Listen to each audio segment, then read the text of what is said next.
library. I'm Miss Taylor, and we are reading Rudyard Kipling's Just So stories for summer reading this year.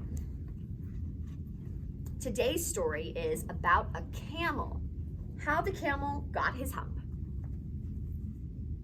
Now this is the next tale, and it tells how the camel got his big hump. In the beginning of years, when the world was so new and all, and the animals were just beginning to work for man, there was a camel. And he lived in the middle of a howling desert because he did not want to work, and besides, he was a howler himself. So he ate sticks and thorns and tamarisks and milkweed and prickles, most excruciating idle, and when anybody spoke to him, he just said, "Hump," just "hump," and no more. Presently, the horse came to him one Monday morning with a saddle on his back and a bit in his mouth, and he said, "Camel, oh camel, come out and trot like the rest of us." "Hump," said the camel, and the horse went away and told the man. Presently, the dog came to him with a stick in his mouth and said, "Camel, oh camel, come and fetch and carry like the rest of us." "Hump," said the camel, and the dog went away and told the man.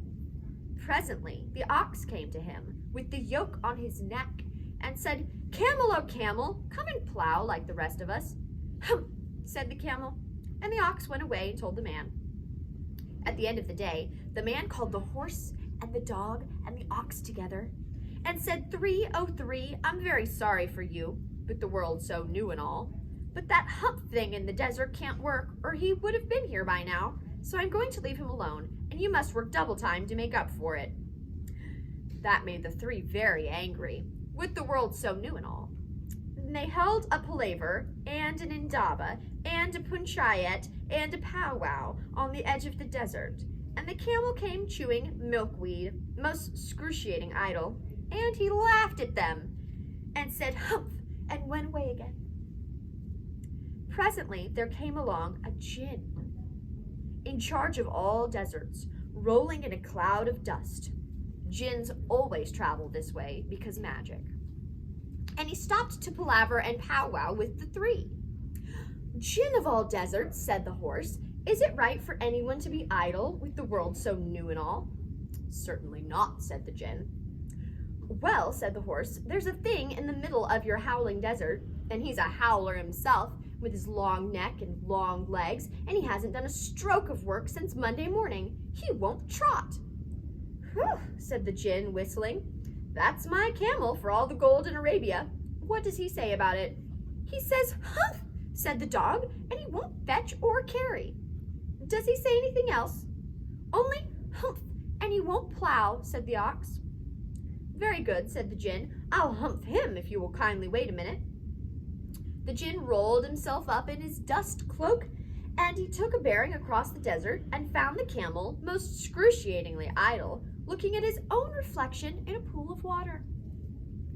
"My long and bubbling friend," said the djinn, "what's this I hear of your doing no work with the world so new and all?" "Humph," said the camel. The djinn sat down with his chin in his hand and began to think a great magic, while the camel looked at his own reflection in the pool of water. "You've given the three extra work ever since Monday morning, all account of your excruciating idleness," said the djinn, and he went on thinking magics with his chin in his hand. "Hump," said the camel. "I shouldn't say that again if I were you," said the djinn. "You might say it once too often. Bubbles, I want you to work." And the camel said, "Hump," again. But no sooner had he said it than he saw his back that he was so proud of, puffing up into a great big lolloping hump. "Do you see that?" said the djinn. "That's your very own hump that you've brought upon your very own self by not working. Today is Thursday, and you've done no work since Monday when the work began. Now you are going to work." "How can I," said the camel, "with this hump on my back?" "That's made a purpose," said the djinn, "all because you missed those 3 days. You will be able to work now for 3 days without eating, because you can live on your hump, And don't you ever say I never did anything for you. Come out of the desert and go to the 3 and behave and hump yourself. And the camel humped himself, humped it all, and went away to join the 3. And from that day to this day, the camel always wears a hump. We call it a hump now, so we don't hurt his feelings. But he has never yet caught up with the 3 days that he missed at the beginning of the world, and he has never yet learned how to behave. Thank you for reading with me today. I hope that you love Rudyard Kipling's stories. We're going to be reading from the book Just So Stories all summer long. So join me next week right here on YouTube. Thank you.